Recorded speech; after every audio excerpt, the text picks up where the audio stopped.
आपका स्वागत है मेष राशि के जनवरी के सेकेंड हाफ के प्रिडिक्शन में। ये जो वीडियो है ये बेस्ड है आपकी मून राशि पर। इसमें हम बात करेंगे कुछ ट्रांजिट्स की भी, और 15 से 31 जनवरी मेष राशि वालों के लिए क्या क्या लेके आएगा हम इस पे बात करेंगे। तो मेष राशि वालों, 15 जनवरी के बाद से आपका एक ही सवाल होगा। ये 15 जनवरी आपसे एक ही सवाल पूछेगी कि तुम सिर्फ फास्ट हो या तुम फोकस्ड भी हो, क्योंकि सेकेंड हाफ ऑफ जनवरी में आपका सबसे बड़ा चैलेंज और कोई नहीं, आप खुद ही हो। आपके अंदर ही ये चैलेंज है। गुस्सा, इम्पेशंस और ईगो, ये तीनों चीज़ें अगर आपने कंट्रोल कर ली ना मेष राशि वालों, तो ये फेज आपको करियर और पैसों दोनों में नेक्स्ट लेवल तक लेके जा सकता है। तो चलिए समझते हैं 15 से 31 जनवरी के बीच मेष राशि वालों के कौन से ग्रह किस घर में जाकर बैठ रहे हैं और आपकी लाइफ के कौन से फेज को पुश दे रहे हैं। तो मेजर ट्रांजिट जो मेष राशि वालों का होगा, मून से अगर गिनते हैं तो 15 जनवरी के बाद मेष राशि के लिए जो प्लेसमेंट्स होंगे, sun will be in 11th house Aquarius में, सैटर्न भी एक्वेरियस में जाकर 11th हाउस में बैठेंगे, जुपिटर 3rd हाउस जेमिनी में, राहु 12th हाउस पाइसिस में और केतु 6th हाउस यानी वर्गो राशि में जाकर बैठेंगे। इस फेज में मार्स जो आपका रूलर है वो बहुत एक्टिव है।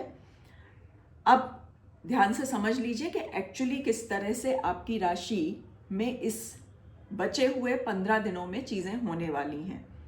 11th हाउस होता है रिजल्ट्स का और गेन्स का, और जब सैटर्न और सन दोनों यहाँ आते हैं तो लाइफ जो आपको कहती है वो ये है कि तुमने जो पहले मेहनत की है ना जनवरी के फर्स्ट हाफ में 2025 में, उन सब का रिजल्ट अब आपको मिलने वाला है, लेकिन ईगो के साथ नहीं।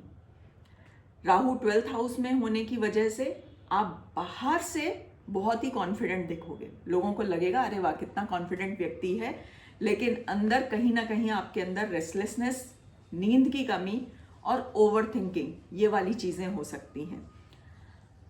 कई बार आपको ऐसा भी फील होगा कि आप कुछ बेटर डिजर्व करते थे, और ये जो गेम प्लान है ना ये सिर्फ राहु कर सकता है। तो इस फेज में जो चीजें आपको ध्यान में रखनी है, किसी भी चीज के लिए रिएक्टिव नहीं होना है, बहुत जल्दी रिएक्शंस नहीं देने हैं, और बिना सोचे समझे कोई डिसीजंस मत लीजिएगा। किसी भी चीज की अगर बात हो तो पहले प्रॉपर एनालिसिस करके सोच समझ के उसके बाद ही रिएक्शन दीजिएगा। तो जनवरी का मूल मंत्र आप याद रखिए, response should be less than reaction. Reaction नहीं होना चाहिए, रिस्पॉन्स और रिएक्शन कम होना चाहिए। आप प्रॉपरली देख सुन के समझ के ही काम करें।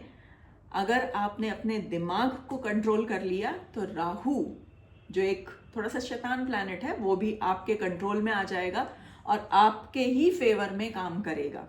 करियर और वर्क की बात करें तो सबसे स्ट्रॉन्ग एरिया जो होता है वो करियर और गेन्स, ये है सन प्लस सैटर्न 11th हाउस में।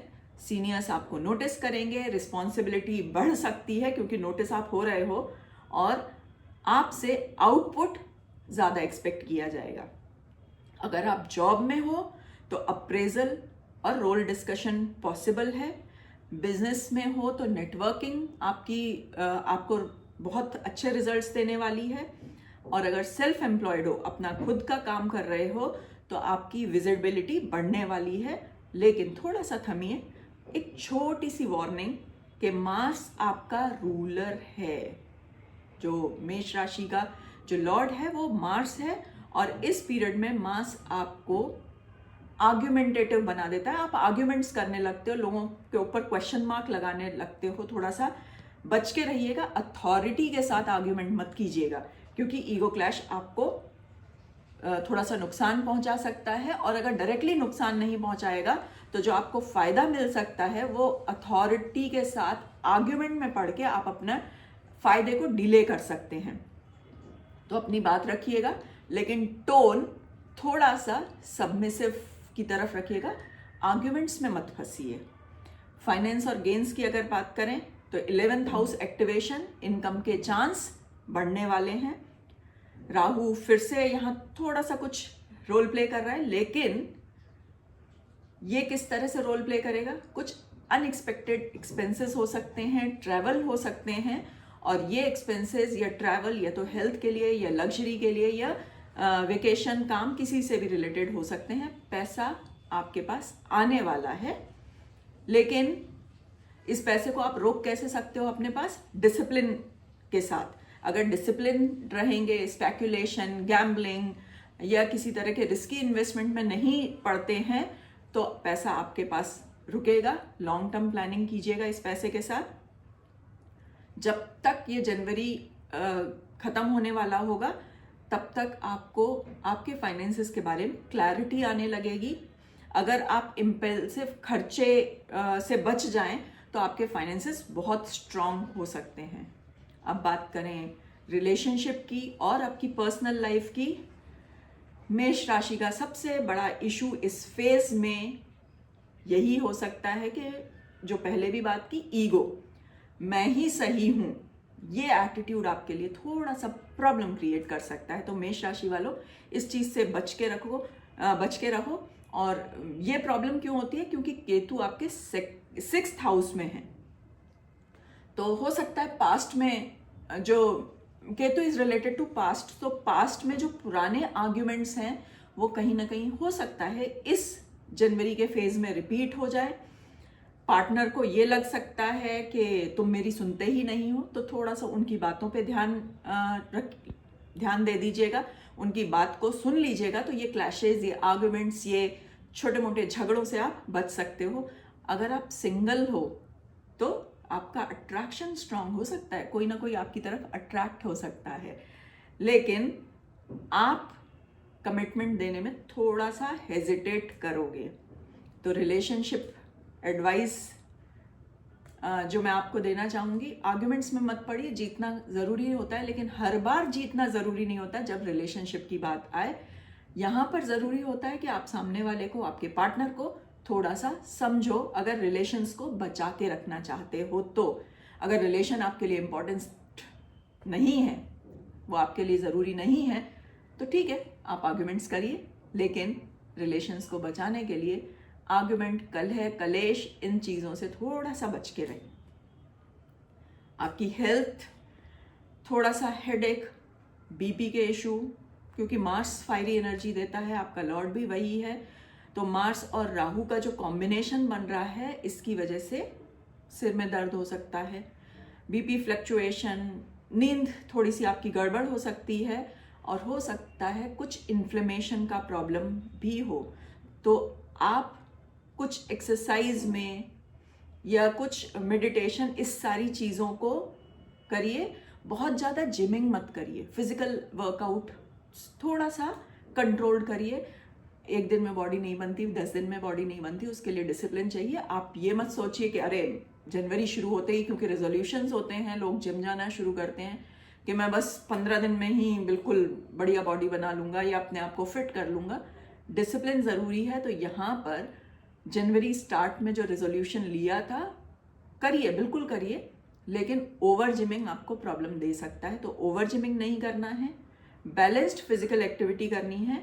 और जो स्लीप डिस्टर्बेंस या बीपी या ये हेडेक के इश्यूज हैं, इसके लिए आप थोड़ा सा ब्रीदिंग एक्सरसाइज और मेडिटेशन प्रैक्टिस कीजिए। अब प्रैक्टिकली आप क्या क्या कर सकते हैं?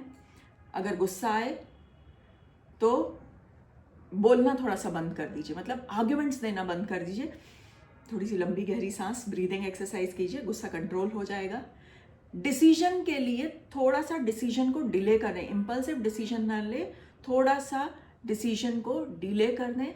रात को स्क्रीन टाइम, ये यूट्यूब, इंस्टा, टीवी पे, नेटफ्लिक्स, इन सबको थोड़ा सा कंट्रोल में रखिए। अगर इतनी सर्दी में, स्पेशली जब नॉर्थ इंडिया की बात करते हैं तो सर्दी बहुत है, इतनी सर्दी में जब सूरज निकल आए तो थोड़ा सा मॉर्निंग वॉक के लिए भी आप जा सकते हैं। एस्ट्रोलॉजिकल मैसेज क्या है? मार्स को गाइड करो, उसे बॉस मत बनने दो। मार्स आपके लिए गाइडेंस का काम कर सकता है, लेकिन बॉस अगर मार्स बन गया तो दिक्कत आपको होगी। तो 15 से 31 जनवरी आपको क्या स्पेशली कह रहा है, आपको ये स्लो नहीं करना चाहता है, ये आपको ये सिखाता है कि पावर को किस तरह से हैंडल किया जाए। तो इस फेज में आप गुस्से को कंट्रोल करो, डिसीजन सोच समझ के लो, और इस सब से आप अपनी सिचुएशन से जीत जाएंगे।